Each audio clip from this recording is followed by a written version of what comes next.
ඔබ හැම කෙනෙක්ටම ආශිර්වාදමත් දවසක්.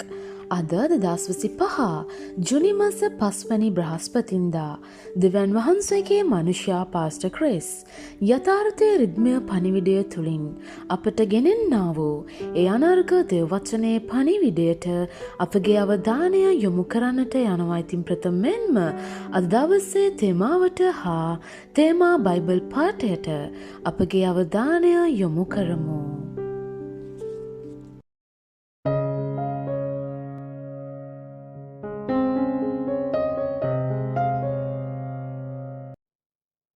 උන්වහන්සේගේ සමකල නොහැකි නාමයේ බලය වටහා ගනිමින්.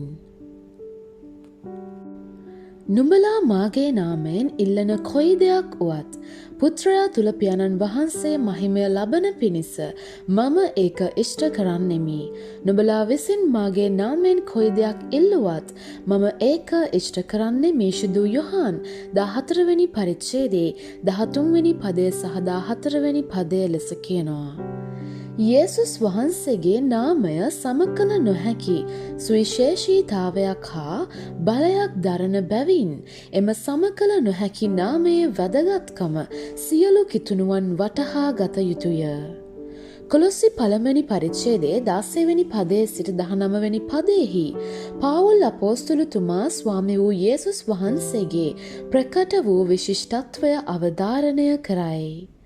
මක්නිසාද සිංහාසන වේවා, ස්වාමිකම් වේවා, අධිපතිකම් වේවා, බලපරාක්‍රම වේවා, ස්වර්ගවල සහ පොළොවෙහිත් ඇති පෙනෙන්නා වූ දේවල්ද නොපෙනෙන්නා වූ දේවල්ද යන සියල්ල උන්වහන්සේ තුල මවන ලද්දේය.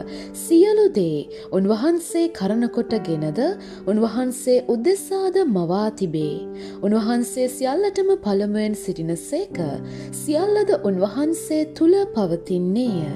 උන්වහන්සේ සභාව නැමැති ශරීරයට හිසව සිටිනසේක.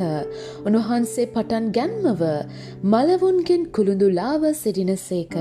එසේව සිටින්නේ උන්වහන්සේම සියල්ලට ප්‍රධානව සිටින පිණිසය. මක්නිසාද උන්වහන්සේ තුල මුළු පූර්ණකම පැවතීමටත් උන්වහන්සේගේ කුරුසියේ ලෙයින් සමාදානය උපදවා. එහි පවසන දේ බලන්න. සියල්ල මවනු ලැබුවේ උන්වහන්සේ යේසුස් වහන්සේ උදෙසාය. මේ අදහස පවතිනා වූ සියල්ල පෙනෙන හෝ නොපෙනෙන එය සිංහාසනයක්, රාජකීයත්වයක්, අධිකාරීත්වයක්, රාජ්‍යයක් හෝ බලයක්, ඒ සියල්ල ස්වාමී වූ යේසුස් වහන්සේට බය පක්ෂපාතී විය යුතුය. එසේම එපේස පළමුවෙනි පරිච්ඡේදයේ 21 වෙනි පදයෙහි සැකයකින් තොරව ඒ ආකාරයටම ප්‍රකාශ කරන්නේ ස්වාමී වූ යේසුස් වහන්සේ සියලු අධිපතිකමටත් බලයටත් පරාක්‍රමයටත් ස්වාමිකමටත් මේ ලෝකයේහි පමණක් නොව පරලෝකයේහිත් සඳහන් කරන ලද සියලු නම් වලටත් වඩා උසස් කොට ස්වර්ගීය ස්ථානවල තමන් දකුණු පැත්තෙහි හිඳුවා. එපිස පළමුවෙනි පරිච්ඡේදයේ 21 වෙනි පදයේ එලෙසයි පවසන්නේ. එබැවින් යේසුස් වහන්සේගේ නාමයෙන් යාඥා කිරීම ආගමික චාරිත්‍ර විධියක් නොවන අතර එය වරප්‍රසාදයක් හා වචනයෙන් ප්‍රකාශ කළ නොහැකි ගෞරවයකි. උන්වහන්සේගේ නාමය ස්වර්ගයේත් පොළොවේත් පොළොවෙන් යටත් ඇති උසස්ම නාමයයි. හලලූයා. බයිබලය පිලිපි දෙවෙනි පරිච්ඡේදයේ 9 වෙනි පදය සහ 10 වෙනි පදයෙහි සඳහන් කරන්නේ එබැවින් දෙවියන් වහන්සේ උන්වහන්සේව ඊතා උසස් කොට සියලු නාමවලට වඩා උසස් නාමය උන්වහන්සේට දුන්සේක. එසේ කළේ ස්වර්ගයේහිද පොළොවේහිද පොළොව යටද සියල්ලන් යේසුස් යන නාමයෙන් දන නමන පිණිසත්. යාඥාවේදී යේසුස් වහන්සේගේ නාමය භාවිතා කරනවා යනු ඔබට උන්වහන්සේ කවුද යන්න හා උන්වහන්සේට හිමි සියල්ලටම අයිතිය බවය. එහි අදහස ඔබට උන්වහන්සේගේ ආධිපත්‍ය හා දිව්‍යමය බලයන් ක්‍රියාත්මක වේ. ඔබ උන්වහන්සේගේ නාමයෙන් යාඥා කරන කල ඔබ ඔබව උන්වහන්සේ සමග සමගාමී කරයි. උන්වහන්සේ සියල්ලම මවනු ලැබූ සියල්ල එකට එක්කර රඳවාගෙන සිටින තැනන් වහන්සේ වන බවත් ඔබ උන්වහන්සේ සමග සමගාමී වන බවත් දැනගන්න. හලලූයා. ඉතින් අද දවසේ වැඩිදුර අධ්‍යයනයන්හි තිබෙන්නා වූ එම බයිබල් පද වෙතට අපගේ අවධානය යොමු කරන්නට යනවා. ප්‍රථමයෙන්ම පිලිප්පි 2 වෙනි පරිච්ඡේදයේ 9 වෙනි පදයේ සිට 11 වෙනි පදය දක්වා. එබැවින් දෙවියන් වහන්සේ උන්වහන්සේව ඉතා උසස් කොට සියලු නාමවලට වඩා උසස් නාමය උන්වහන්සේට දුන්සේක. එසේ කළේ ස්වර්ගයෙහිද පොළොවෙහිද පොළොව යටද සියල්ලන් යේසුස් යන නාමයෙන් දන නමන පිණිසත් යේසුස් ක්‍රිස්තුස් වහන්සේ ස්වාමින් වහන්සේ බව පිය වූ දෙවියන් වහන්සේගේ ගෞරවය සඳහා සියලු දිව්වලින් ඒත්තු ගන්න පිණිසත්ය.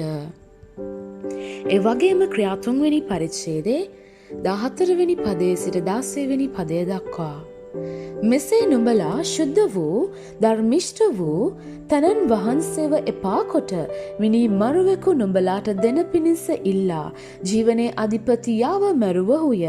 දෙවන් වහන්සේ උන්වහන්සේව මලවුන්ගෙන් නැගිටෙව්සේක. අපි ඊට සාක්ෂිකාරයෝය. උන්වහන්සේගේ නාමය කෙරෙහි ඇදහිල්ල කරන කොටගෙන උන්වහන්සේගේ නාමයම නුඹලා දකින්නා වූ අඳුනන්නා වූ මේ මනුෂ්‍යයා සවිකලේය. එසේය උන්වහන්සේ කරන කොටගෙන ඇත්තා වූ ඇදහිල්ල නුඹලා සියල්ලන් ඉදිරියෙහි මොහුට මේ සම්පූර්ණ සුවය දුන්නේය. හලලූයා.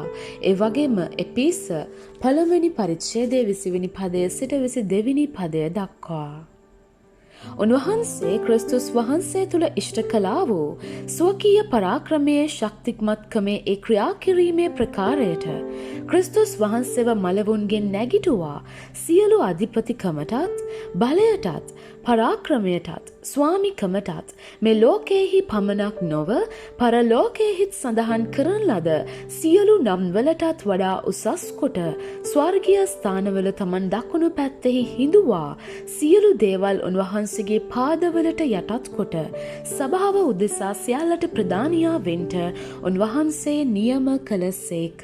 හලලූයා. ඉතින් අද දවසේ යාඥාව මාත් සමග ප්‍රකාශ කරන්න. ආදර පියාණනි,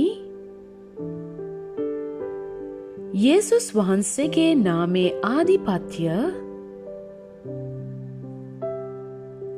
නිසා ස්තුති කරමි. ඒ නාමයෙන් යාඥා කිරීමට හා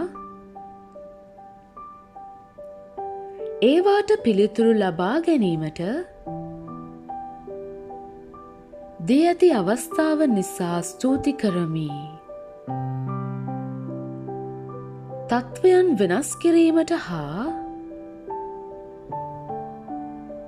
ඔබ වහන්සේගේ කැමැත්ත පොළවෙන් මනුෂ්‍යයන්ගේ ජීවිතවලත් ස්ථාපිත කිරීමට ලැබී ඇති අවස්ථාව නිසා කෘතඥ වෙමි. මම මෙම බලයේ හා සැපයීමේ